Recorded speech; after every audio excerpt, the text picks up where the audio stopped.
de todo corazón, es mi intención que con esta palabra de Lej Lejá profundizar un poquito más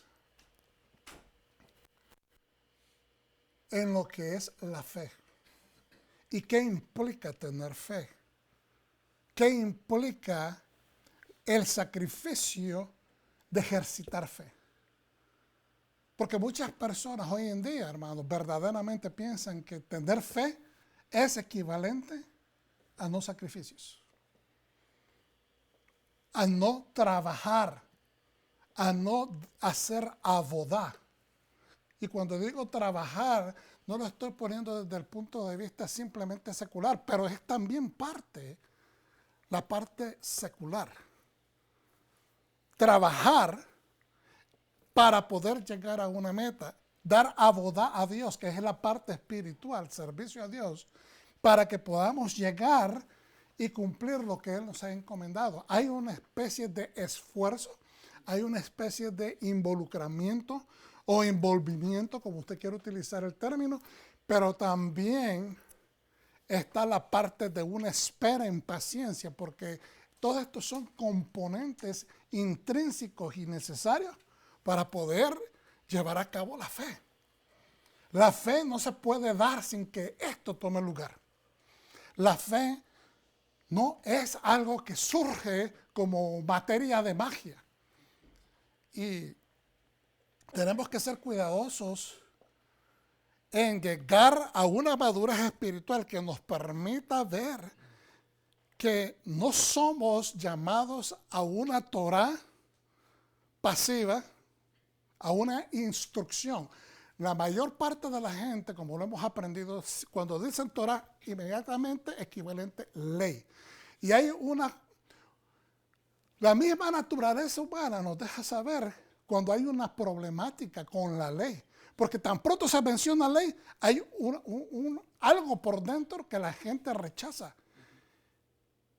Le pasa a la mayor parte de los seres humanos. En el momento que dicen ley, rechazan. ¿Por qué? Porque no quieren nada que los calibre, no quieren nada que los detenga, no quieren nadie que les diga cómo hacer, cuánto hacer y qué es lo que se debe de hacer. Entonces, por eso es que es importante que esa connotación, porque es una connotación, es un entendimiento que ha sido martillado, esculpido en nuestra mente a través de tantos años, tantos siglos, casi 1750 años prácticamente, no casi, 1750 años, por la religión tradicional, que nos indica que ley es equivalente a algo que te quiere afectar, triturar, manipular, hacerte, ¿cómo se dice?, esclavo de un sistema que no te deja crecer en Dios, cuando es realmente lo contrario. Nosotros seguimos los mandamientos porque son la ley de Dios. Punto. Tenemos que entender y erradicar todo lo que nos está tratando de hacer entender lo contrario. La ley de Dios se tiene que hacer para funcionar en un reino donde está organizado en orden, estructurado para llevar a cabo un propósito. Y el propósito es hacer de este mundo un lugar mejor. Y nosotros somos los encargados de ese trabajo, no el mundo. Yo siempre lo digo, no podemos esperar del mundo lo que el mundo. No está embarazado el mundo de la palabra de Dios. Nosotros somos los embarazados con la palabra de Dios. Entonces el mundo no puede parir lo que nosotros podemos parir. Entonces, Lej Lejá es ese destello de fe, esa chispa, ¿okay?, que enciende la vida de Abraham, porque simplemente se dejó él encender por Hashem, porque él pudo haber negado, él realmente pudo haber considerado una serie de cosas que vamos a estar estudiando hoy y decir, ¿sabes qué?, me estás pidiendo bastante y realmente, en simple manera, no te conozco lo suficiente. Porque usted desarrolla una relación con alguien que conoce, usted confía en una persona que usted conoce, pero de repente alguien dice, mucho gusto, yo soy fulanito de tal, usted no va a desarrollar esa confianza con alguien. Y ciertamente, Abraham sabía que estaba tomando grandes riesgos, pero también sabía que lo que estaba experimentando por primera vez en su vida jamás lo había experimentado. Y es esa experiencia que nosotros sentimos en nuestra vida. Es esa experiencia que tú sabes porque sabes que lo que te hizo sentir el Eterno en aquel día que lo conociste, a través de su Hijo unigénito, ese día que lo recibiste, ese día que lo profesaste, cambió tu vida y sentiste algo que nunca habías sentido.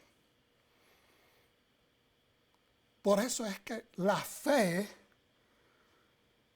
se clasifica o se define como algo intangible, algo que no se ve, pero que es una esencia que no se puede negar. Hay un espesor en tu vida, en tu mente, que tú dices, no lo puedo procesar, no lo entiendo todo, no lo entiendo exactamente, pero yo estoy sintiendo algo diferente, yo siento una presencia en mi vida diferente. Y esa es la fe. Entonces, Lech Lechá te habla de que Dios le dijo a un hombre, sal de aquí. Es una exhortación. No es una sugerencia, es una exhortación. Pero es una exhortación que está todavía dependiendo de la decisión de la persona que haga qué. Diga conmigo, Shema. Shema o Shema. Que esa persona, porque no solamente es escuchar, pero es escuchar con el corazón inclinado a obedecer. Y no solamente obedecer, pero poner por hecho, poner por obra, poner por acción lo que se te ha instruido. Entonces, Lech Lechá es nuestra historia.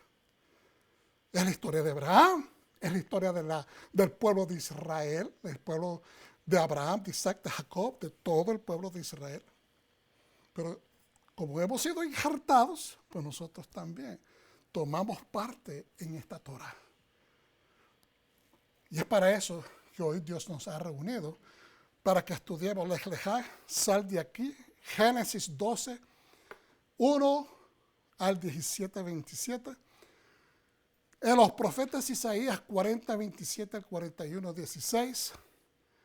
Pacto renovado, Nuevo Testamento, Juan 8, 51 al 58. Esa es la estructura. Obviamente utilizamos más versículos que esto. Pero fíjense bien en esta diapositiva. Cuando yo la estaba creando, no la estaba inventando, yo no fui el que dibujé todas estas cosas, yo simplemente se toman elementos ya creados, ¿verdad? Y se ponen, fíjense bien, ese cerillo que sirve en el paisaje que miran, ¿verdad? Con los camellos, cuando se enciende sirve de sol. Y eso es exactamente lo que Dios hizo sobre la vida de Abraham.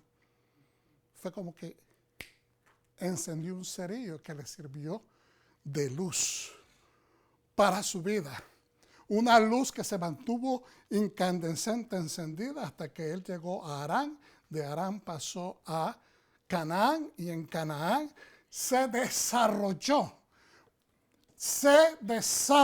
En Canaán se desarrolló como el hijo del mandamiento que Dios quería hacer de Abraham. El hijo de la Torá, el hijo de la instrucción. ¿Por qué? Porque cuando él le dijo, sal de aquí, de tu gente, de tu parentela, de tu tierra, para que te vayas a la tierra donde yo te voy a mandar, donde yo te estoy enviando, entonces del punto de salida está la trayectoria y no termina hasta que él llegue a su meta.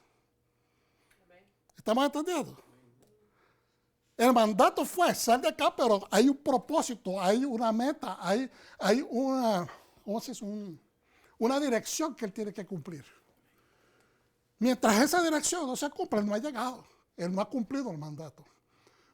¿Por qué digo eso? Porque él se paró en Aram por un espacio, creo que son 22 o 24 años. ¿Usted sabía eso?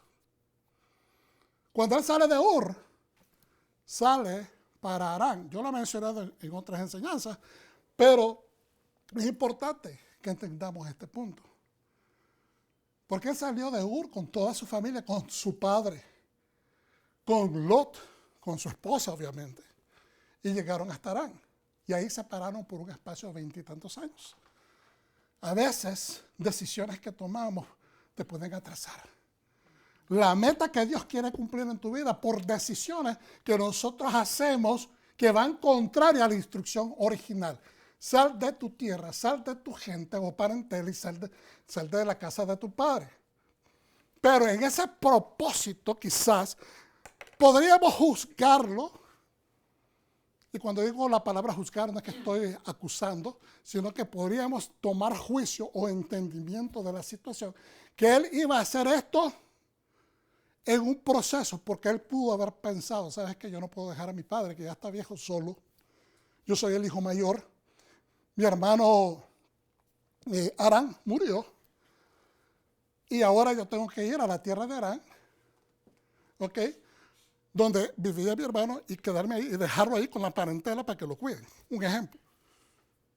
¿Estamos entendiendo? Entonces él tal vez llevaba ese propósito, pero aún así se dilató demasiado tiempo. Es cuando llegas a tu tierra prometida, es cuando llegas a tu tierra que Dios te ha dicho, llega a ese punto, es cuando te empiezas verdaderamente a desarrollar. No en el proceso. El proceso son las decisiones que tú tienes que tomar para echar para afuera todo lo que te está obstruyendo el paso. ¿Estamos entendiendo? ¿Estamos entendiendo? Dios te dice, quiero que vayas de aquí para allá, pero en el camino te encuentras un montón de obstáculos y a veces no son cosas que se ponen en oposición tuya, a veces son decisiones, a veces son entretenimientos, a veces son distracciones, a veces son cosas, percances normales en el camino. Se te ponchó una llanta, se te echó a perder el camello, se te enfermó, o el carro, el motor no le funcionó. Todas estas cosas son materias de función que nosotros hoy en día funcionamos porque necesitamos de ciertas herramientas, pero no podemos permitir de que si algo se atrofia en el camino, que eso atrofia la visión que Dios tiene para nuestra vida. ¿Estamos entendiendo? ¿Estamos entendiendo, pueblo de Dios? Si estoy hablando muy rápido, voy a ponerme lento, pero necesito que me dejen saber si me están entendiendo. Bendito sea el Eterno. Entonces, vamos a... Antes de entrar a la lección, decimos esta oración. Baruch Adonai Hameborah. Baruch Adonai Hameborah leolam va'ed. Baruch ata Adonai Eloheinu melech haolam, asher baharbanu mikol ha'amin venatalanu et torato, baruch ata Adonai noten hatorah. Bendito es Yahweh y bendito es Él. Bendito es Adonai. Y por siempre será. Bendito es Yahweh, nuestro Elohim, Rey del universo, quien nos escogió entre las naciones y nos instruyó con su Torah. Bendito es Adonai, dador de su Torah. Estos son algunos de los recursos que se han consultado para poner esta enseñanza, prepararla. Siempre me gusta, la semana pasada creo que se me olvidó poner las diapositivas, pero siempre me gusta poner recursos que yo consulto o estudio para poder hablar y compartir lo que estamos hablando. Génesis 12, y esta es la versión de árbol de vida, es una versión judía o mesiánica, y dice, Abraham obedece el llamado. ¿Qué es lo que estábamos diciendo hace un momento? Shema. Obedecer puede ser una palabra derivada de la palabra obed. Somos abedim, somos servidores obedientes, okay, del Eterno. Pero en este caso, aquí lo que implica es que él escuchó y puso por acción, ¿verdad? Entonces me gustó ese título que le pusieron, o subtítulo. Y dice el verso 1, entonces Adonai dijo a Abraham, sal de tu tierra y de tus familiares y de la casa de tu padre. ¡Wow! Imagínense ustedes que este momento, que Dios le diga, sal de acá y vete a otra ciudad. Sin que le diga lo de la tierra, sin que le mencione familia, sin que le mencione padre. Tal vez sus padres ya no están con usted, es una posibilidad. Pero entonces, simplemente que le diga, salte de esta ciudad inmediatamente y vete a otra. Imagínense lo que provoca dentro de usted tener que obedecer algo así. Porque usted empieza a considerar de dónde usted se tiene que arrancar, de las cosas que usted se tiene que arrancar. ¿Cómo va usted a dejar todo lo que usted ha logrado, dejarlo todo e irse? O sea, ¿cómo se dice la palabra en términos económicos? Liquefy, liquidar todo y llevarse, es decir, vender todo para irse. Considera nada más eso. Es un cambio de cultura. Cada ciudad, cuando nosotros nos vinimos del norte, de Wisconsin, acá a Texas, la diferencia de cultura es increíble. Entonces Adonai dijo a Abraham, salte de tu tierra y de tus familiares y de la casa de tu padre a la tierra que te mostraré. Hay una certeza en lo que Dios está diciendo. No le está diciendo una promesa, o sea, indecisa. Todavía no sé dónde te voy a poner. No, le está diciendo a la tierra que te voy a mostrar. Se la va a mostrar. El deseo de mi corazón, me gustó esta versión por esto, en el sentido de que se apega a lo que dice el original hebreo. El deseo de mi corazón es convertirlos. Y usted era convertirlos, si le está hablando a Abraham. Sí, pero que él ya no lo está. Fíjense bien la visión de Dios. En esta versión nos da exactamente, porque él ya no está viendo a Abraham como una persona sola, sino que ya lo está viendo en el completo potencial desarrollado de lo que él va a representar, o de lo que él representa. La nación de Israel. El deseo de mi corazón es convertirlos en una gran nación. Bendecirlos para engrandecer, ahora dice, tu nombre. El Padre de muchas naciones. Abraham, el Padre bendecidor de muchas naciones. En síntesis, eso es lo que significa. Padre, Brajá, bendición, naciones o nación. Pero cuando le pone la H del nombre de Yahweh, amplifique y es naciones. Entonces, por eso es que en algunas traducciones, usted mira que dice Abraham, porque es naciones. Mi Dios dice, mi deseo es bendecir a los que te bendicen. Voy a retroceder, perdonen. El deseo de mi corazón es convertirlos en una gran nación, bendecirlos para engrandecer tu nombre y ser una bendición. En otras versiones dice, y que seas una bendición para esas naciones. Verso 3, mi deseo es bendecir a los que te bendicen. Bendecir a los que te bendicen. Hay una reciprocidad en bendecir a aquellos que te bendicen. Pero al que te maldiga, yo maldeciré. Aquel que te critique, aquel que te injurie, aquel que te calumnie, aquel que te quiera hacer tropiezos, aquel que hable mal de ti, aquel que haga todo lo contrario, aquel que se establezca como tu opositor, a ese yo lo maldeciré. Y en ti serán benditas todas las familias de la tierra. Abraham se fue tal como le había dicho a Adonai. Él se fue, confió, completamente dijo, yo tomo esta promesa, la hago mía y te creo y me voy. Tal como le había dicho o tal como le instruyó a Adonai, Lot también se fue con él. Ahora, en paréntesis está aquí, Abraham tenía 75 años cuando partió de Harán. Dice los sabios, usted lo puede consultar en el Humash, del cual mencionó acá o enseñé acá, de que dicen los sabios que Abraham tenía 52 años, 52, 54 años, cuando salió de Ur. Si usted hace la calculación, 54 a 75, ¿cuántos son? 20, 21 años. O creo que son 52 años, perdón. 52 años son cuando él salió de Ur. Cuando él sale de Harán, tiene 75, entonces ahí están los 24 años que yo le estoy hablando.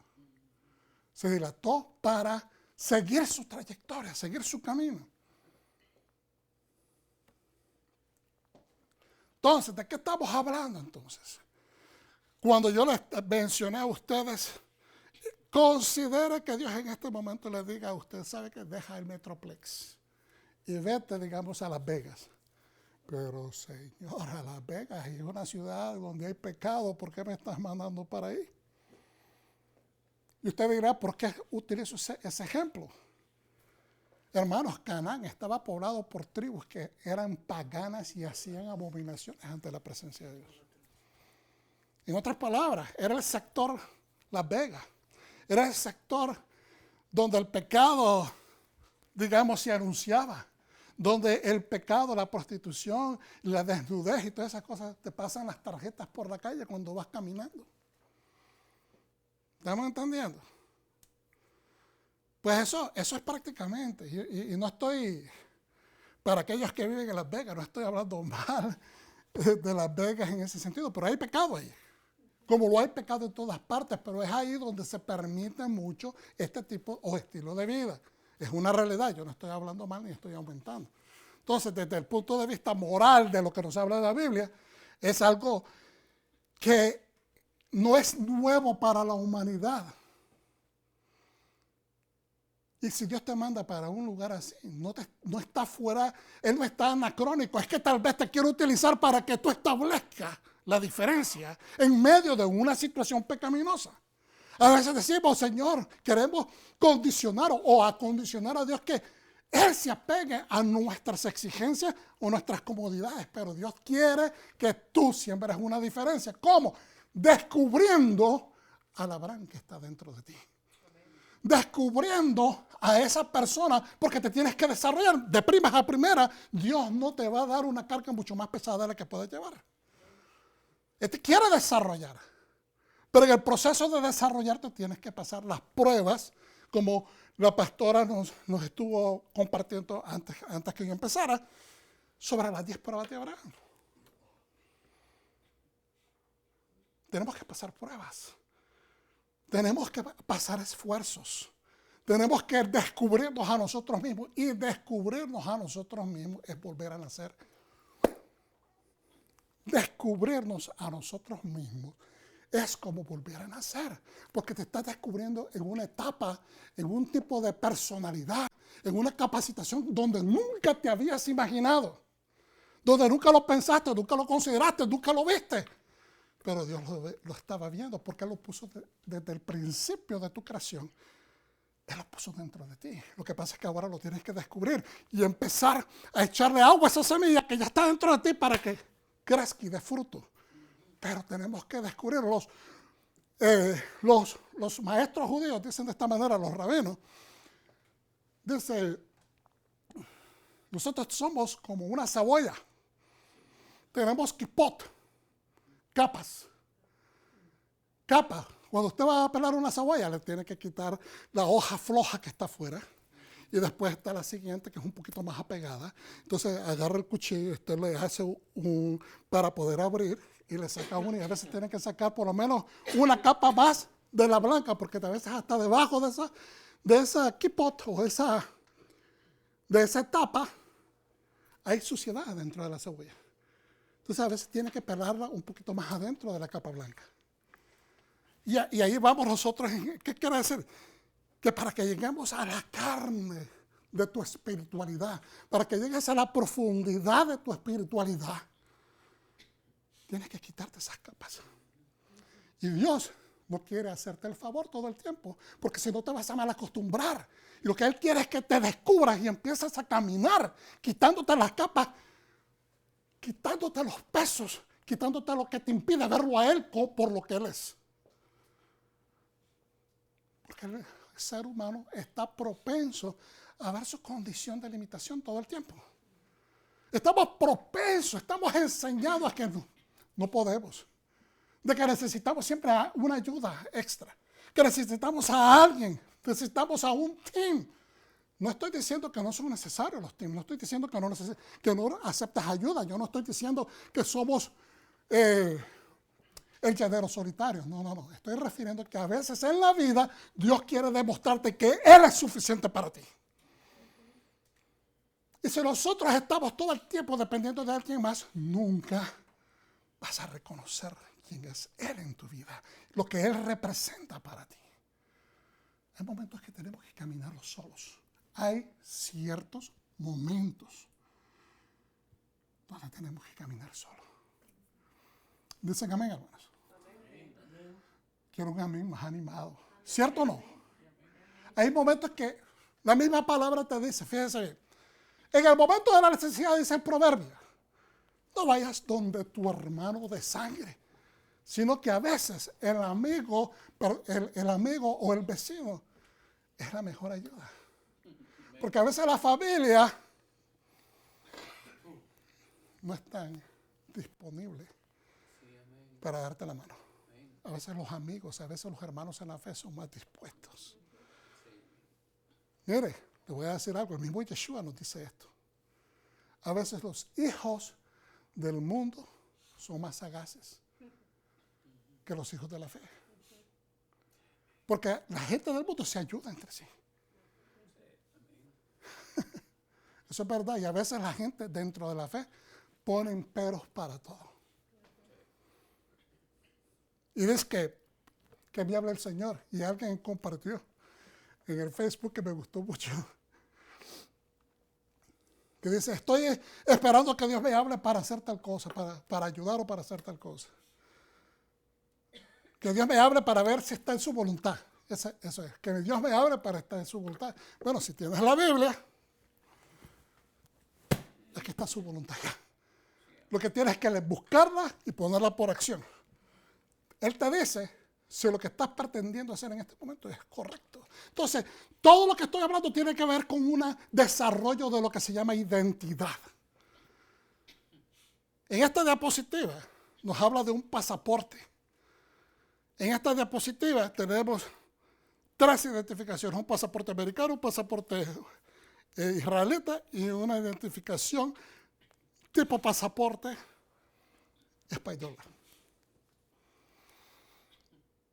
Que te da paso por todo el mundo, como verdad el mundo está abajo. ¿Por qué? Porque tienes que tener una identidad desarrollada. Tienes que tener un papel que diga quién tú eres, de dónde eres. Y cuando sales, ese papel dice de dónde procedes y el membrete de la visa dice a dónde te dirigiste. Entonces, ¿qué es lo que estamos diciendo? Necesitamos desarrollar una identidad en fe, como la que desarrolló Abraham y toda la lista de hombres de fe en la Biblia. Mateo 1:2 dice, libro de genealogía de Yeshua HaMashiach. Ben David, hijo de David, Ben Abraham, hijo de Abraham. Qué interesante. Usted sabe que la genealogía de Yeshua no empieza necesariamente ahí, empieza desde Adán. Por eso hay 2 versiones en la Biblia, pero lo que me gusta de esta fórmula en Mateo es que te establece quién es Yeshua. Le está estableciendo al pueblo judío, al pueblo que estaba esperando el Mesías, le está diciendo, ¿sabes qué? Este es el libro de las generaciones de Mesías. ¿Ok? Él es Yeshua HaMashiach, le da la identidad y lo llama por quien es. Y segundo, Ben David, hijo de David, que viene de la descendencia de Judá por el lado del rey David, pero también este es la semilla de Abraham. Que en otras palabras, Mateo le está diciendo al pueblo, a la audiencia que va a leer el libro de Mateo, le está diciendo claramente quién es Mesías. Este es el mismo que tenía que venir por David y el que tenía que venir por Abraham. Identidad. Nos está asegurado. Ahora, verso 2, Abraham engendró a Isaac, Isaac engendró a Jacob, Jacob engendró a Judá y a sus hermanos. Estos 2 versículos tienen que ver con la identidad de Mesías y lo hace bien claramente. ¿Por qué? Porque Dios está interesado que nosotros desarrollemos esa identidad.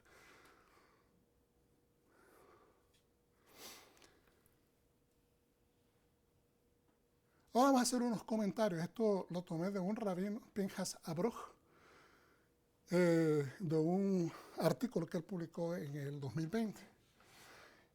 Y dice, ¿verdad?, en sus comentarios, no lo copio todo, pero algunos de los puntos, como un medio para aumentar la capacidad del ser humano para vincular con su creador, Hashem le dio a Abraham la mitzvah, el mandamiento divino del Brit Milá.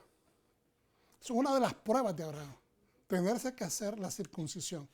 El Brit Milá es la circuncisión y hacérsela solo, porque él tenía que establecer el ejemplo para su familia. No había ningún otro doctor ahí que le iba a hacer. Él era el chieftain, él era el jefe de esa tribu, ¿verdad? De toda la gente que vino con él, desde Ur y después la demás gente que concibió en Harán, toda esa gente que vino con él, él tenía ahora a todos los varones que circuncidar. Pues él tenía que establecer el ejemplo. Ese mismo día, dice la Escritura, el mismo día que Dios le dio la orden o la instrucción, ese mismo día él cumple. No esperó déjame ver Hashem, déjame contar si tengo la economía, si tengo las hierbas para después tratarme. No. Inmediatamente el mismo día. Esta cirugía implica la eliminación de la orla o la orlá. Un término que no tanto designa la parte de la anatomía o la parte del cuerpo, como mucho más se está refiriendo a una barrera que inhibe nuestro crecimiento espiritual. Aleluya, ¿cómo explico esto? No está diciendo que el prepucio del hombre, cuando el hombre se lo remueve, le va a dar una calidad espiritual más grande. No necesariamente eso significa, sino hay un montón de gente circuncidada que fueran santos, caminarían en el aire. Pero hay mucha gente que está circuncidada que son más diablos que el mismo diablo. Como hay muchos cristianos que profesan ser cristianos y no están obedeciendo para nada a las Escrituras. Es nada más un nombre de un equipo para ellos. Entonces, pero la orlá, ¿verdad?, es un término que no define la parte, el prepucio, aunque se le llama orlá, ¿okay?, en hebreo. Pero lo que está diciendo es que eso era una, ¿cómo lo pondría yo? Como un fence. Porque cuando el hombre se va a cortar esa parte, él, ¿verdad? Estamos hablando con una audiencia madura espiritualmente hablando. ¿Okay? Eso implica dolor. Y es una parte muy sensible en el cuerpo y eso implica dolor, ardor, padecimiento de por lo menos una semana. 3 días, los primeros 3 días y después toda la semana. Con dolores profundos. Entonces, ¿qué es lo que está diciendo? Se refiere a una barrera que inhibe nuestro crecimiento espiritual. ¿Cuántas veces sabemos lo que Dios quiere de nosotros? ¿Cuántas veces sabemos lo que Dios requiere de nosotros? Pero nosotros no lo queremos hacer porque tenemos que cortar amistades, tenemos que cortar familiares que queremos y hemos hecho muchas cosas con ellos, pero ellos no representan la voluntad de Dios. Tenemos que dejar una ciudad, tenemos que cambiar de trabajo. O sea, se requiere de ciertos pasos que tienes que hacer. Y eso se convierte como una especie de orlá. Un prepucio que no te lo quieres cortar, no te lo quieres sacar. Y eso es lo que se está refiriendo. Esto era lo que era la última, no la última, pero una de las penúltimas pruebas que él tenía para establecerse como la nación. Porque la circuncisión se convierte, dice la misma Escritura, en la señal del pacto. Y quiero redefinir esto, porque muchas personas, mire, a la ley le llaman pacto. El Shabbat también es una señal del pacto. Y entonces muchas personas confunden que la circuncisión es la señal del pacto. La circuncisión es la señal de la ciudadanía. Cada vez que Dios dice, mi pacto, se está refiriendo mi acuerdo contigo, mi contrato contigo, mi concesión contigo, mi arreglo contigo, mi entendimiento contigo. Entonces, se vuelve la señal de la ciudadanía para el pueblo de Israel. La descendencia de ahí, en adelante ese mismo día, él se circuncidó y a todos los varones de su casa para establecer la ciudadanía del pueblo de Israel. Toda la persona nacida dentro de la casa de Israel, la casa de Abraham en ese momento, tenía que circuncidarse como señal que pertenecen a la herencia que Dios está empezando a darle a este hombre. Yo sé que ustedes saben eso, pero estoy explicando que a veces Dios nos pide hacer cosas y nosotros hacemos de ese sacrificio una especie de orla que nos va a hacer daño, decimos, me va a doler y no lo quiero hacer por eso. O intrínsecamente no lo pensamos de esa manera, no es que quieras desobedecer a Dios, pero como se te hace difícil por eso, porque duele, no lo haces. Y se convierte en una desobediencia indirecta, pero es una desobediencia. Circuncidarás la carne de tu orla, comúnmente traducido como prepucio, y esa será la señal del pacto entre tú y yo. Eso está en Bereshit, Génesis 17:11. La Torah señala que Abraham realizó milá, circuncisión, en sí mismo ese mismo día. 17:23 y 26. Rashi, uno de los grandes sabios, exégeta bíblico y también comentarista, además de filósofo y muchas otras cosas más. Rashi explica que la redacción excepcional se refiere a la convicción de Abraham de cumplir el mandamiento de inmediato. Quizás la gente a veces después de un tiempo dice, ok, Señor, te voy a obedecer, y terminan accediendo a la voluntad de Dios. Pero se toman días, se toman meses, se toman años. Pero en este caso lo que Rashid está resaltando es que él decidió hacerlo ese mismo día. Se conocía la circuncisión en esa parte del mundo. Sí, hermano, existían, según los historiadores, documentado también por civilizaciones antiguas de Mesopotamia, tanto de Egipto, que la circuncisión existía desde antes de que Dios hiciera pacto con Abraham sobre esto. Pero Dios establece muchas cosas diferentes. Al séptimo día de haber nacido el muchacho, que es un pacto para establecer una ciudadanía. Las otras naciones no miraban eso de esa manera. Era simplemente algo higiénico, por decirlo de esa manera.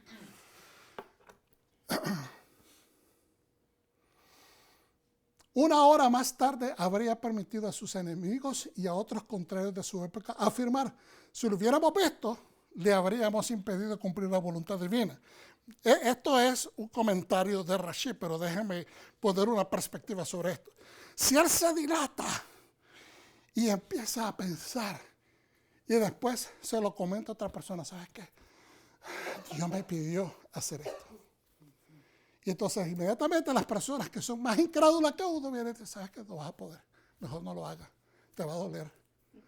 Y si se te infecta, y si no te sale bien, y si después se van a burlar de ti, y que van a creer que estás loco, y te empiezan a meter un montón de cosas. Por eso es que lo que Dios te dice, lo que Dios le dice a tu corazón y lo confirmas que es de parte de Dios, normalmente no lo debes de comentar con todo el mundo. Y al mismo tiempo, hacerlo inmediatamente. Porque si no estás abriendo puertas para que vengan cosas contrarias a tratarte de convencer que eso es irrelevante o innecesario. Entonces encontraremos esta redacción y expresión única en ese mismo día en los episodios de la entrada de, fíjense bien, Noé en el arca. Ese mismo día, dice la escritura, Noé entró en el arca. El éxodo de los hijos de Israel de Egipto, dice, ese mismo día salieron de Egipto. Son lugares donde esta expresión, ese mismo día, se está utilizando en la Biblia. Es para que se establece un punto de referencia, que cuando Dios dio una orden, se ejecutó en el día que Él dijo que lo hicieran. La número 3, la escalada de Moshe del monte Nebo para ir a morir. Si Él le dice al pueblo, ¿sabes qué? El Señor me dijo que me tengo que ir para el monte Nebo porque ahí voy a morir. A la larga nos da la impresión que la Biblia nos está diciendo que Él lo comentó con todo el pueblo. Posiblemente el pueblo lo intuía o lo sabía porque Él ya estaba viejo. Pero lo que está diciendo este comentarista es que a veces la gente se te puede oponer. Pero ¿por qué te vas a ir a morir? ¿Por qué vas a hacer eso? Nosotros te necesitamos, Moisés. No. Ese mismo día, cuando Dios te da una orden, ese mismo día. Bendito sea Hashem. Rashi explica que estos tres eventos son similares, ya que los tres tenían antagonistas. Es decir, gente que se oponía, que no quería que ocurrieran estos eventos y podrían haber amenazado con prevenirlos o poner obstáculos. Obstaculizarlos. Gracias. Pero miramos en las Escrituras que las masas no rompieron el arca porque ese día no entró al arca. Los egipcios no hicieron daño a ningún judío cuando los judíos abandonaron la esclavitud. Y la nación judía tampoco le impidió a Moshe subir al Nebo. ¿Por qué? Porque estaban los varones cumpliendo en obediencia con la voluntad del Eterno. En estos tres casos se realizó el diseño. En estos tres casos miramos cómo se realiza el diseño o la voluntad de Dios en nuestra vida. Es así como comprobamos con los efectos secundarios, con los resultados. Aquí estamos en este momento hablando de Noé y de Moshe, por la obediencia de ellos. Pero ¿por qué Rashi refleja nada más en estos tres varones? ¿Por qué no se incluye el cumplimiento de la voluntad divina de Abraham a pesar de las posibles objeciones de otros? ¿Y por qué es necesario decir en ese mismo día dos veces? Por favor, ténganme paciencia porque hay un punto importante que queremos sacar de todo esto. ¿Okay? Estos son escritos por sabios y muchas veces se desechan porque fueron escritos hace mucho tiempo, pero quizás son las cosas que necesitamos para hoy día, porque son a veces tan sencillas, pero a veces son bien complicadas. Entonces, el rabino Moshe Feinstein hace esta aclaratoria. A diferencia de los otros tres incidentes vinculados por Rashi, la milá o la circuncisión de Abraham fue en realidad su propio asunto personal. La circuncisión fue dada a Abraham como punto personal, fue asunto personal. ¿Sabe por qué? Porque la promesa que Dios te hace a ti no se la hizo a otra persona. Y él se tenía que sembrar como esa semilla. Era de gran interés para él. Aquel hombre que dejó la idolatría de Ur, aquel hombre que dejó la casa de su parentela, la casa de su padre, abandonó todo para seguir a un Dios que estaba empezando a desarrollar esa relación con él. Pues entonces le interesaba a él complacer al Dios que le va a dar la bendición. Entonces, esta promesa se vuelve de interés personal y eso no tiene nada malo, no hay nada malo con eso. Usted tiene que tomar interés en hacer la voluntad de Dios, especialmente porque usted va a ser el mejor beneficiado. Hay un beneficio, es la bendición de parte de Hashem sobre tu vida y sobre tu casa. Entonces, la milá, la circuncisión de Abraham fue en realidad su propio asunto personal. ¿Quién iba a ser el padre de esa nación? Abraham. ¿A quién se le dio la promesa que iba a ser su nombre engrandecido? Abraham. ¿A quién le dijo Dios que iba a hacer una descendencia que iba a ser incontable como las estrellas? Abraham. Entonces, él es el objeto de toda bendición. ¿Y a quién se le dijo que iba a ser él bendición a las naciones de toda la tierra? Abraham. Entonces, es algo personal. Un tema que no afectó directamente al público en general, a toda la gente del mundo, a toda la gente en Canaán, no los afectó más que a Abraham. Además, no era tan malvado como para evitar con rencor la finalización de su cargo. Es decir, no había tanta maldad, digamos, en ese momento para que trataran de pararlo. Más bien, a pesar del hecho de que no lo detendrían, le harían ridículo. Y no era un elemento de disuasión increíblemente poderoso. Ok, déjenme explicar porque esto a veces parecen palabras que parecen ser de confusión. Lo que está diciendo, está escrito, es que a veces tal vez no tenemos gente malvada alrededor de nosotros lo suficiente para que nos quieran atajar. que nos quieren parar la bendición o la realización de nuestras metas. Pero a veces uno piensa, ¿y si me ridiculizan? ¿Y si se burlan de mí? Imagínense a Noé, hablábamos la semana pasada, que 120 años estuvo construyendo. Y él habló a la gente. No pudo salvar a ninguno. Pero lo ridiculizaron. Se burlaron de él. No quisieron escuchar exhortación. Pues igualmente Abraham posiblemente pensaría él, me van a ridiculizar. Es un marco de pensamiento. Lo haya pensado o no lo haya pensado, él no lo tomó por importante, sino que lo importante para él era obedecer a Dios. Abraham necesitaba esfuerzo espiritual, similar a las enseñanzas de nuestros sabios. ¿Ok? Y sigo hacia adelante. El hecho que Abraham completara la circuncisión en los múltiples miembros varones de su hogar, aludido por las múltiples referencias ese mismo día, lo acostumbró a no acobardarse bajo la mirada de los demás. Identidad, hermanos. ¿Cuántas veces en la vida nosotros tenemos que hacer cosas y tenemos temor de lo que vayan a decir los demás? ¿Cuántos? Mira, muchas veces en la transición, voy a poner este ejemplo porque para mí fue vívido, fue real, en la transición de ser una organización netamente cristiana tradicional, ¿verdad? Hicimos la transición hacia las raíces hebreas. Pues obviamente yo tenía temor como pastor, se va a ir la gente. No van a querer aceptar las raíces hebreas, no lo van a entender, me van a ridiculizar. Van a decir que yo estoy mal, que soy un hereje, que estoy judaizando. Todos esos pensamientos vienen. Pues imagínense, todo este tipo de pensamientos son los que están pasando por todas las mentes de todos esos pastores que tienen congregaciones y que han empezado a observar esto y a entender las raíces hebreas. Y entonces no quieren hacer esos movimientos porque temen. Entonces, ¿qué es lo que hice yo? Me arrodillé, pedí al Señor dirección y me dijo, sin tener personas que me ayudaran en ese momento, tienes que hacerlo poco a poco. Tienes que ir poco a poco. Y muchos de ustedes que estaban presentes con nosotros a través de esa transición, ustedes recordarán que íbamos poco a poco, cada año aumentando un poquito, cada año aumentando un poquito, cada año observando más, hasta que llegó a veces celebrábamos a las fiestas solemnes hasta en los días que no eran. Todos lo celebrábamos en sábado.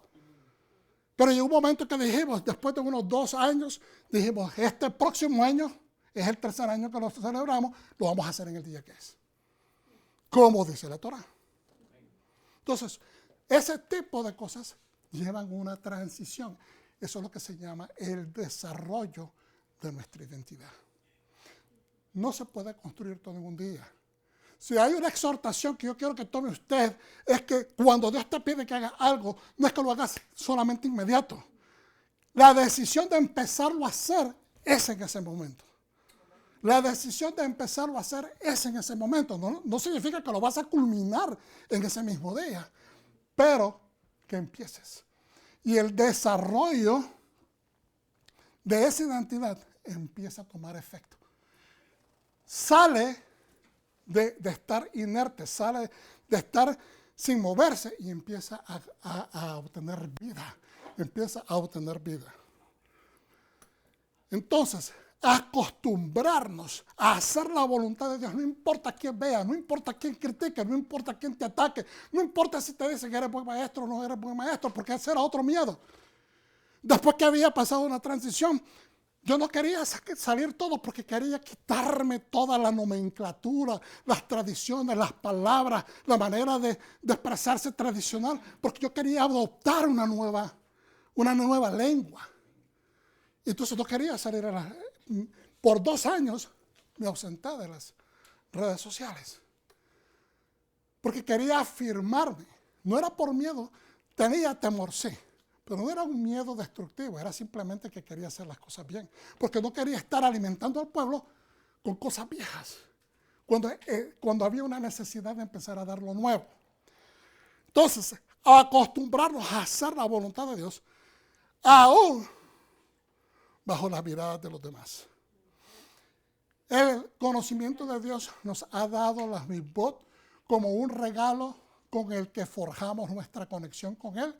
Es un poderoso motivador. Dios nos dio sus mandamientos no para forzarnos, no para anclarnos, sino para que desarrollemos nuestra relación con Él, porque Él quiere santidad. Pues el mandamiento nos aparta del pecado, nos trae a una santidad moral para que Dios se pueda acercar a nosotros, para que nosotros podamos estar en su presencia.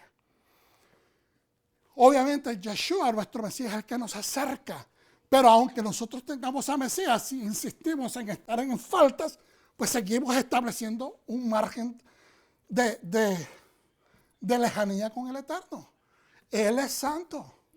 No puede habitar donde hay impureza. La mirada escéptica de los demás puede ser una poderosa fuerza contraria. No dejes que nadie te convenza con miradas o con opiniones la trayectoria de la voluntad de Dios en tu vida. Dice Rab Shaul en Gálatas 1:10, que acaso yo estoy buscando la aprobación de los seres humanos. Si yo soy un servidor de Dios, yo no puedo estar a la merced de las opiniones externas de los seres humanos. Gálatas 1:10. No busco ser aceptados por los humanos, busco agradar al Eterno. Último comentario de estos comentarios. Nuestros músculos espirituales de que funcionen correctamente en nuestro tiempo de desafío. Nosotros debemos de ejercitar este músculo espiritual ahora y especialmente durante momentos difíciles para que nosotros podamos funcionar efectivamente.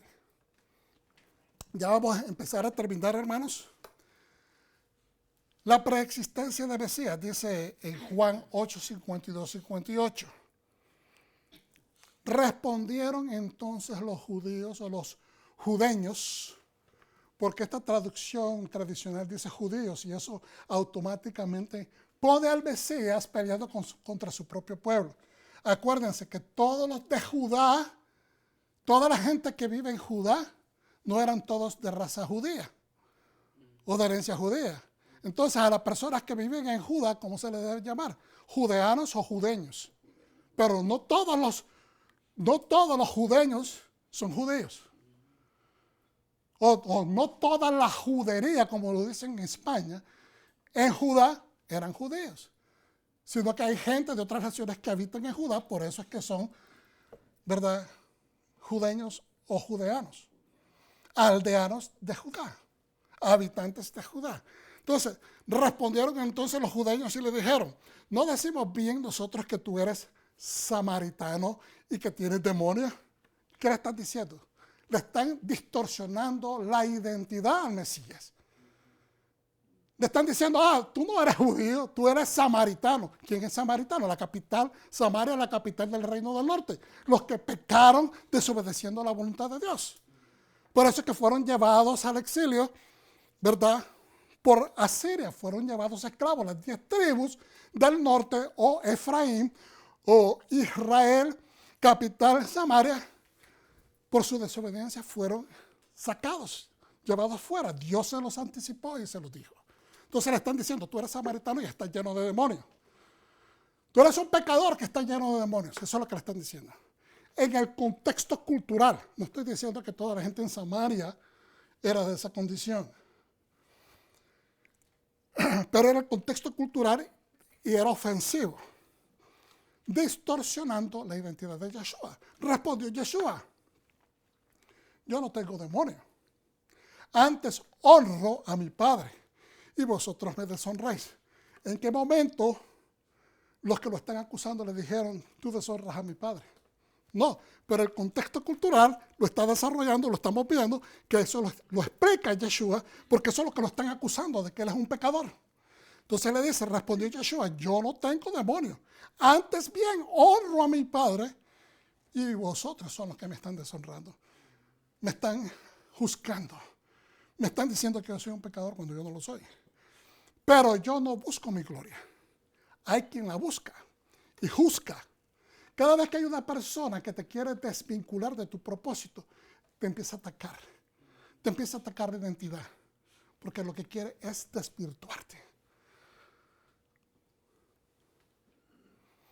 De cierto os digo que el que guarda mi palabra, el que guarda los consejos que están saliendo de mi boca, el que guarda lo que yo estoy compartiendo, y cuando dice mi palabra, le aseguro 100% que él está hablando Torah.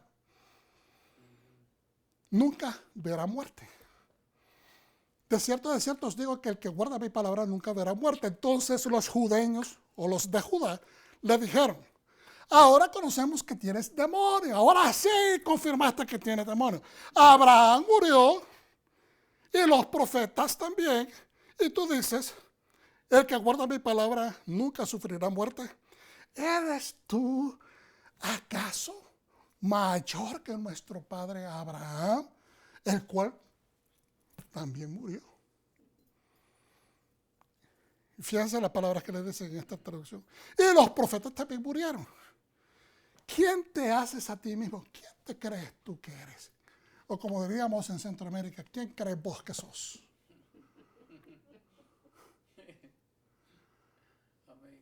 ¿Quién crees vos que sos? Eso es lo que le estoy diciendo. La identidad se la están atacando.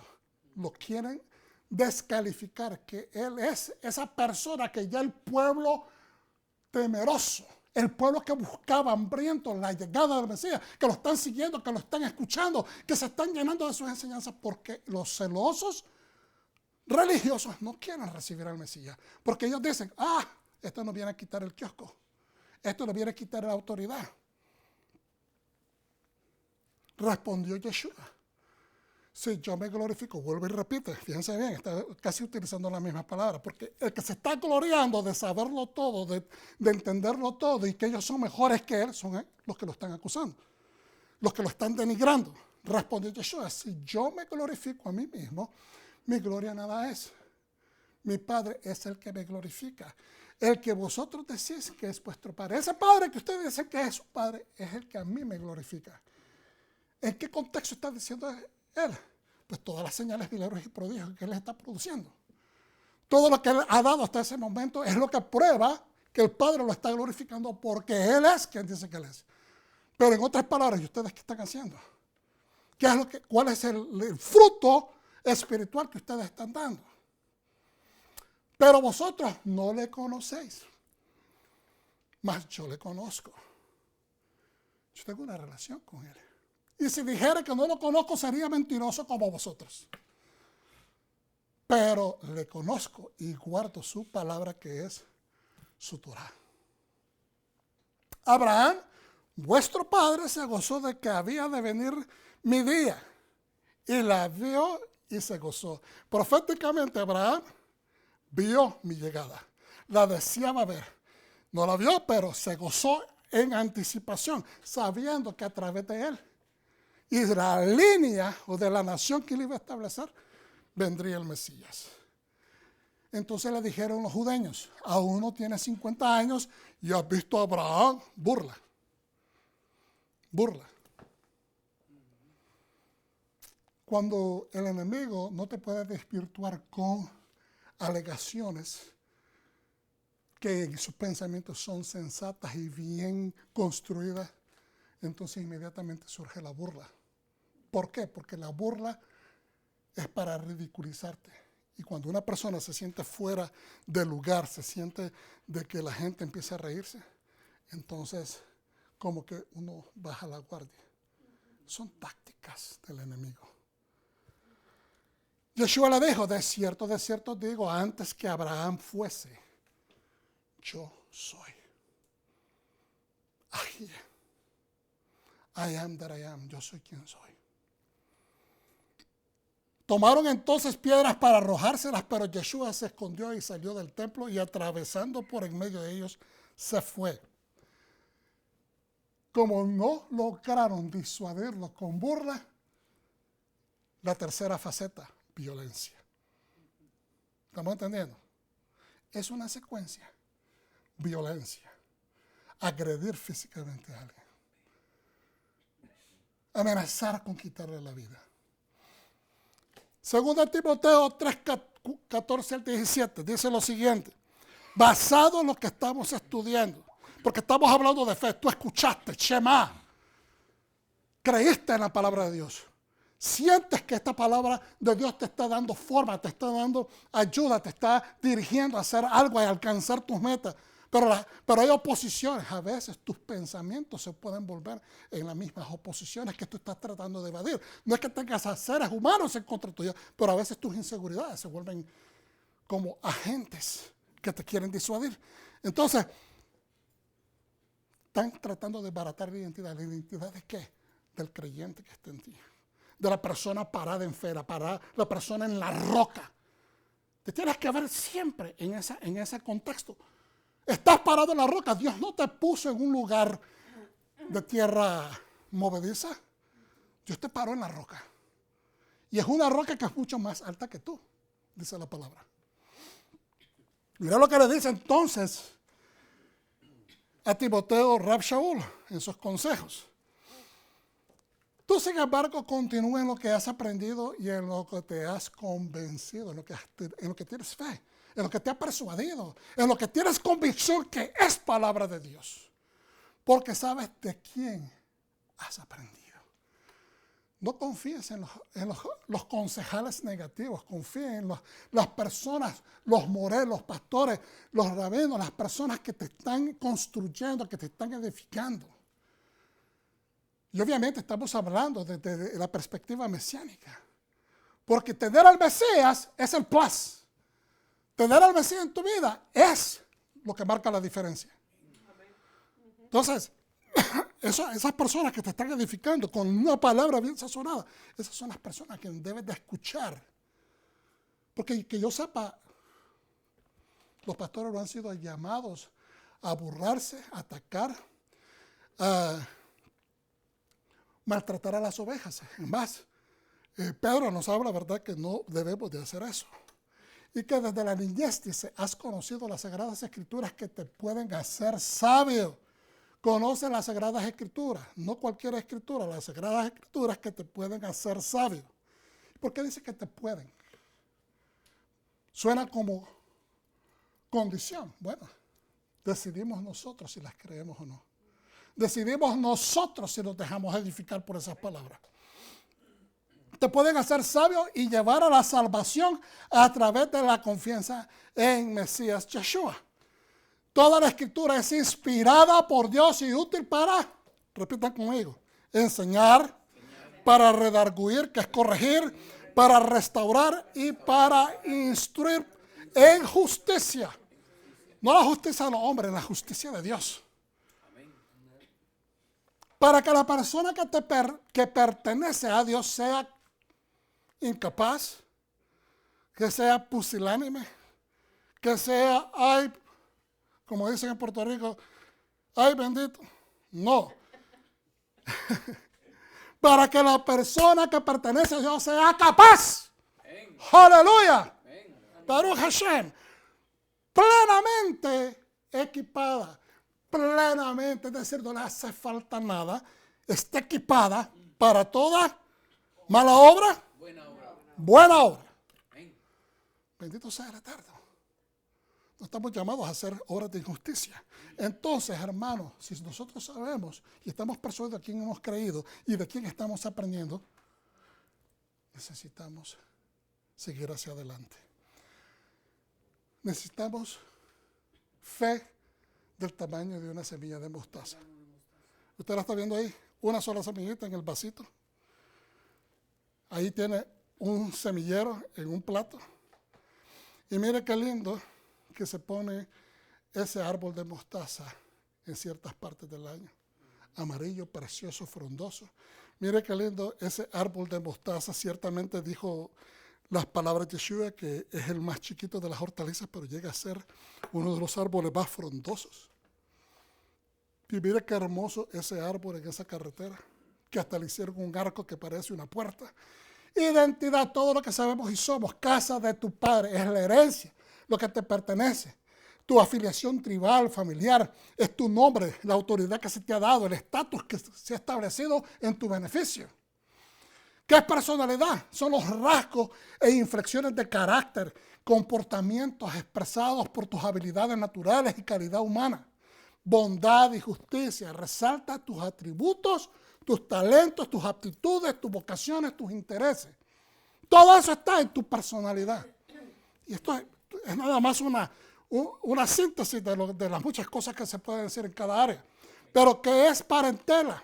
O la región a la que tú perteneces, es tu cultura, educación, ya sea familiar, hogareña, la educación formal en la escuela, en tu región, en tu estado, en tu nación, y la educación religiosa, el sistema de creencias y valores morales que se desarrollan donde tú vives. Todo eso le está pidiendo a Dios que renuncia a Abraham y vete a una tierra que yo te voy a enseñar, donde tú vas a establecer lo que es identidad, donde tú vas a establecer, obedeciéndome a mí, la casa paternal tuya. Tú vas a establecer la personalidad de tus hijos y tus nietos y tus bisnietos y todos los demás que vengan después van a seguir tu patrón, van a ser cortados con el diseño que yo te voy a establecer en tu vida y también tú vas a traer la cultura nueva de esa nación que va a infectar a todas las naciones del mundo. Baruch Hashem. Aquí estamos nosotros siendo productos de ese sacrificio, de esa entrega, de esa inversión de vida que hizo Abraham. Amén. Baruch Hashem. De ahí salió Abraham. Mira aquí en este mapa, por favor, hermanos, ya vamos a terminar. Tengan paciencia. Acá abajo dice Ur. No sé si lo pueden ver. Él se fue pasando esta área Mesopotamia, son los dos ríos. Mesopotamia significa tierra entre dos ríos. No sé si lo puede ver de ahí, hermano. Ok. Cruzando los ríos. Se fueron hasta llegar a Arán. Son aquí, no sé si lo estoy viendo bien. Y después bajó a Canaán. 1000 millas. Caminó Abraham. Le dijo, salta de tu tierra natal y de la casa de tu padre, porque el Dios de justicia, leyes y orden harían de instruir a Abraham que abandonara a su padre. Porque el Dios de justicia, de leyes y de orden, le iba a instruir a Abraham que abandonara la casa de su padre. Parece contradictorio al Dios, rey y padre que nos dio el quinto mandamiento. Honra a tu padre y a tu madre. Por eso le digo, muchas veces las personas leen estas cosas porque lo leen de una perspectiva mundana. Pero no es así, Él no está contradiciendo su palabra. Dios es el mismo ayer, hoy y siempre. Y tenemos que explicar esto. Lo que le está diciendo es que sal de ese patrón de vida, de esa cultura donde tú estás invirtiendo, porque tienes que extraerte para yo poderte trasplantar. Cuando usted mira que una planta no está creciendo, puede ser que esa tierra o ese pad o lo que sea, esa circunstancia donde está plantada, no está bien. Necesita trasplantar y poner tierra nueva y darle regarla con comida para plantas y usted hace crecer. Ayer hablaba de eso, ¿no? Con esa plantita que tenemos aquí atrás. Se mudó a ese lugar y ha empezado a crecer. Bien bonita, bien verdosa. Pero se estaba muriendo. Estaba enana. Entonces Dios quería hacer de él una mejor persona y tenía que extraerlo del mundo de idolatría. La cultura en la que se creó Abraham, en Ur de los Caldeos, no era muy amigable para los inmigrantes. Abraham era la oposición a esa actitud. Abraham era amistoso, abría las puertas de su casa, ya lo hemos hablado muchas veces. Invitaba a comer al mundo, les limpiaba los pies, los trataba como un hermano, un amigo. No habían libertades que disfrutamos hoy, como las que disfrutamos hoy en día en los Estados Unidos, donde nosotros podemos hacer lo que deseamos, podemos alcanzar las metas que deseamos, podemos vivir donde querramos. La cultura antigua de Mesopotamia, hermanos, entre dos ríos, como lo dije anteriormente, era extremadamente idólatra y religiosa. Póngame atención, que ya estamos a punto de terminar acá. Era extremadamente idólatra y religiosa. ¿No le parece que estamos viviendo en una sociedad actualmente donde la idolatría ya no son los ídolos? La idolatría es el selfie. Hay gente que se desvive pasan todos los días tomándose fotos y no estoy criticando. Por favor, si hay algún amigo, algún hermano que hace esas cosas, no se sienta mal, pero es la verdad. Todos los días, fotos por acá, fotos por allá. Es un deseo de ser alabado, de ser reconocido.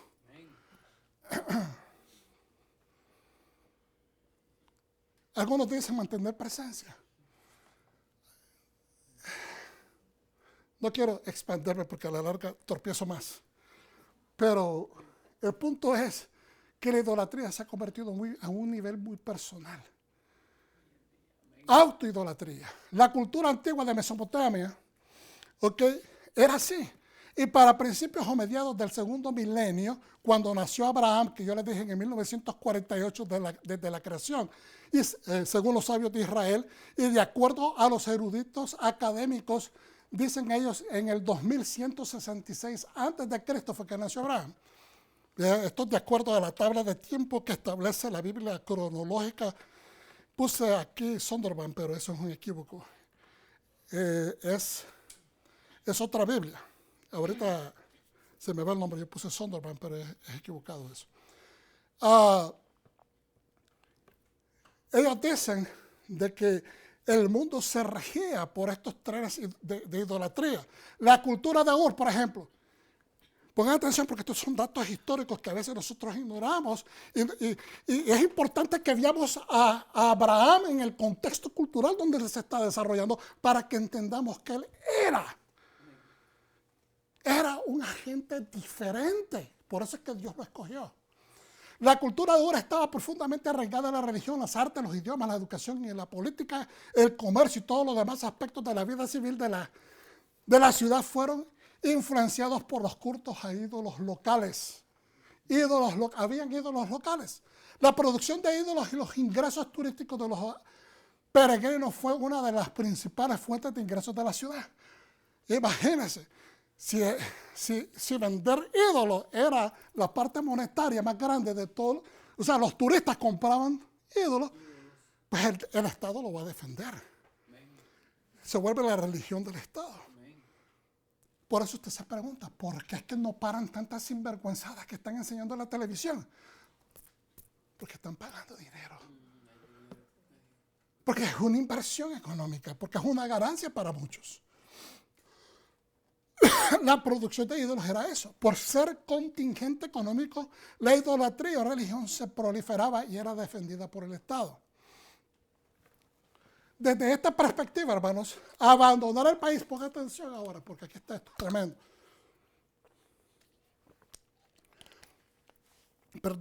Abandonar el país, la casa de sus padres y la religión es intrínsecamente peligroso o riesgoso. Por eso le decía, considere usted que Dios le diga, salte de aquí. Y usted dice, eso es riesgo. Para mí, ¿cuáles son las garantías que yo voy a llegar a caer bien? Como decía la pastora, vinimos acá y de repente todo se empieza a romper, empieza a tener un montón de cosas y tenemos que entregar propiedades. Y entonces, ¿dónde está la bendición? Piensa uno. ¿Me está entendiendo? Entonces, es riesgoso. Pero uno tiene que ir por encima de esos pensamientos porque Dios siempre va a tener tus espaldas. Dios siempre va a tener el plan B para defender tus intereses.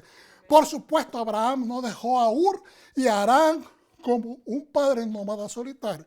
Se llevó todas sus posesiones y sirvientes, así como a su familia, incluyendo Sara y Lot. Génesis 12:5. Sin embargo, no había nadie más en quien la familia de Abraham pudiera confiar. No habían embajadas o consulados que pudieran ayudarlo a él. Y Abraham sería un ger. Diga conmigo, ger. Extranjero. Ger. Extranjero. En tierra ajena y extraña. Tener temor que si alguien lo matara no era fuera del ordinario. ¿Por qué? Ahorita se lo vamos a explicar. Era lo que temía él. Por eso es que le dijo a la mujer, di que eres mi hermana, porque si no, si saben que sos mi esposa y como eres tan bella, te van a robar y me van a matar para deshacerse de mí. ¿Qué hizo que Abraham tomara la decisión y transición más grande de su vida? Increíblemente fue la revelación de Dios. Por eso es que le digo, cuando Dios se te revela, sabes porque sabes porque sabes que es Él. Y nadie te puede engañar, nadie te puede decir que estás viviendo una fantasía porque lo sentiste, lo escuchaste, lo estás viviendo. Aleluya. Entonces fue la revelación de Dios verdadero, pero fue escuchar 3 oraciones. ¿Qué es lo que le dijo? Vete de tu casa, sal de esta tierra y sal de tu parentela. Y vas a la tierra donde yo te voy a enseñar. 3 oraciones. Versículo de introducción que leímos, ¿verdad? Capítulo 12 de Génesis. Él hizo Shema, escuchó, obedeció para poner en acción lo que se le fue instruido. En una cultura donde los ídolos son sus dioses, Abraham, todavía no era Abraham descubrió desde muy temprana edad que los ídolos eran creaciones humanas inanimadas, sin vida. Quizás todos sabían en su cultura que los ídolos no hablan a los seres humanos. Eso fue una de las cosas. Acuérdense, según los Midrash o Midrashim, Abraham viene de una familia que ganaba dinero. Como formaban parte de esa cultura, edificaban ídolos. Y cuando él se rebeló en contra de esto, le trajo problemas con la familia, le trajo problemas hasta con Nimrod, y por eso es que tuvo que salir, porque él descubrió que esto era mentira y empezó a buscar de una verdad y Dios se le reveló. Pero ahora Abraham escucha la palabra de Dios invisible de la nada. De la nada le viene esto. Moisés oyó la voz y vio una zarza ardiente. Éxodo 3:2. Pero este hombre solamente escuchó. Abraham no vio nada, solo oyó a Dios. ¿Quién es este Dios? ¿Y por qué Abraham obedeció la voz que Dios desconocido le estaba hablando y no cuestionó nada? Sino que obedeció porque él sabía que los ídolos no hablaban. Él sabía que estaba cansado y recontra cansado de las mentiras. Y al escuchar a este Dios verdadero, decidió tomar el chance. Yo también lo tomé. Cuando yo escuché a Dios decirme, Dallas, y yo lo llegué hasta compartir con pastores. Y no creía, pero yo sí creí, porque fue a mí quien me lo dijo. El historiador Filón dice que Abraham dejó su país como una resistencia contra los astrólogos locales.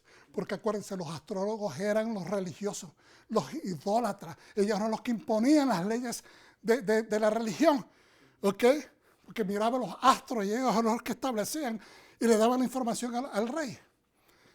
Si bien es posible que Abraham ya hubiera sabido que la idolatría no funcionaba, la idea de un Dios universal e invisible que llamaba a alguien a salir de su país, de la casa de sus padres, por el bien de las bendiciones, es bastante revolucionario. Obviamente le trajo problemas, porque no solamente estaba diciendo de que él iba a hacer algo revolucionario, algo que nadie había hecho. Es que al decir de que hay un Dios verdadero, él está declinando a todos los ídolos de su país. Está diciendo, la religión nuestra no vale nada. Es una mentira. Y es lo que está pasando hoy en día. Que la gente quiere desnutrir nuestra creencia en el Dios vivo. Nos dicen que la inmoralidad es la manera, ponga atención, de ser enlightened, ¿cómo se dice eso? Educado. Ser políticamente correcto es lo civilizado. ¿Qué significa ser políticamente correcto? Es aceptar las sinvergüenzadas de otras personas. Aquí hay más que enseñar. Yo tengo algunas diapositivas que no me va a dar tiempo de compartir. Quizás haga una segunda parte de esta enseñanza, porque creo que lo amerita. Termino con esto.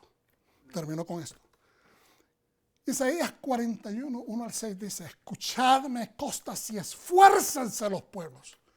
La fe, hermanos, no es cuestión de, ay, yo creo en mi Diosito. No le diga a Dios Diosito, por favor. Rompa ese estilo cultural de querer embalsamar en una... tal vez estoy siendo demasiado intenso, pero de embalsamar a Dios, embalsamar no es la palabra correcta, de envolver a Dios en una alabanza, como cuando decimos los frijolitos, el arrocito. No, hermano, es Dios. No lo minimicen, no lo haga chiquito. Escuchadme costas y esfuerce. Aquellas personas que no se quieren esforzar. siempre tienen problemas con palabras de ánimo, que te empuje a alguien a hacer cosas que todavía no sientes templanza o firmeza para hacer. Entonces no nos gusta eso. Escuchadme cosas y esfuércense los pueblos, acérquense y entonces hablen. Acércate, pero si no quieres buscar la santidad mínima para que te puedas acercar a Dios, ¿cómo vas a escucharlo? ¿Cómo vamos a escucharlo? Y entonces hablen. Estemos juntamente en juicio. Dice en otras versiones, vamos a hacer razón, vamos a hablar. ¿Quién despertó del oriente al justo? ¿Quién sacó del oriente a Abraham? Abraham estaba en Ur, en el oriente. La parte más extrema de lo que nosotros conocemos como el oriente. ¿Verdad? Lo que es el Medio Oriente, sorry. Eso es lo que quise decir. La parte extrema del Medio Oriente. De ahí lo sacó. ¿Ok? Acérquense y entonces hablen, estemos juntamente a juicio. ¿Quién despertó del oriente al justo? Lo llamó para que le siguiese. Entregó delante de él naciones y le hizo enseñorear de reyes. Lo entregó a su espada como polvo, como hojarasca que su arco arrebata. Lo siguió, pasó en paz por caminos por donde sus pies nunca habían entrado. Eso es lo que quiere Dios de nosotros. Que seamos temerarios en la fe y que lo sigamos en dificultades. ¿Quién hizo y realizó esto? ¿Quién hizo y realizó esto? ¿Quién llama a las generaciones desde el principio? Yo, Yahweh, el primero, y yo mismo con los postreros. Yo soy con los últimos también. Las costas vieron y tuvieron temor, los confines de la tierra se espantaron, se congregaron y vinieron. Cada cual ayudó a su vecino y a su hermano dijo, esfuérzate. Hazak, Hazak, Hazak, venid de Zak. Esfuérzate, sé resoluto y vas a ser fortalecido. Sé valiente, sé decidido y vas a ser fortalecido. No podemos hacerlo. El Shema, el escuchar, obedecer y hacer, no va completo si no ponemos el hazak, el esfuerzo. Amén. Y entonces, ¿y qué es lo que dice después? Dice la gente que es difícil. Bueno, aquí mismo en Isaías, los versículos anteriores a donde acabamos de leer dice, ¿por qué dice, oh Jacob, la persona que todavía no tiene la convicción completa de fe, todavía no es Israel, cree pero a su manera, no con convicción? Jacob cree a su manera, Israel cree con convicción. ¿Por qué dices eso, Jacob, y hablas tú, Israel? Mi camino está escondido en Yahweh. Dios todavía me tiene escondido todo, no me lo ha revelado todo, me lo está haciendo difícil. Hay gente que dice, yo no sé por qué el Señor me lo está haciendo difícil. Y de mi Dios pasó mi juicio. Es una pregunta, ¿por qué dices Jacob y hablas tú, Israel? Mi camino está escondido en Jehová y de mi Dios pasó mi juicio. Es decir, Dios no toma entendimiento de mis necesidades. ¿No has oído que el Dios eterno de Yahweh es Yahweh, el cual creó los confines de la tierra? No desfallece ni se fatiga con cansancio y su entendimiento no hay quien lo alcance. Él le da fuerza al cansado. ¿Estás cansado? Pídele fuerzas. Él le da fuerza al cansado y multiplica la fuerza al que no tiene ningunas. A veces me he sentido yo sin fuerzas, especialmente durante estos últimos 16 meses. Él da esfuerzo al cansado y multiplica la fuerza de los que no tienen ninguna. Los muchachos se fatigan y se cansan, los jóvenes flaquean y caen, pero los que esperan en Jehová tendrán buena fuerza, levantarán alas como las águilas, correrán y no se cansarán, caminarán y no se fatigarán. La fe necesita esfuerzo. La fe necesita trabajo. La fe necesita estar sembrada en la Torah, estar sembrada en las palabras del Mesías. Necesita que nosotros caminemos en el Shema, haciendo acción por acción, fortaleciéndonos en fe. ¿Lo recibes, pueblo de Dios? Pues un aplauso al Señor si lo recibiste. Gracias por su paciencia, hermano. Sé que me tomé un poquito.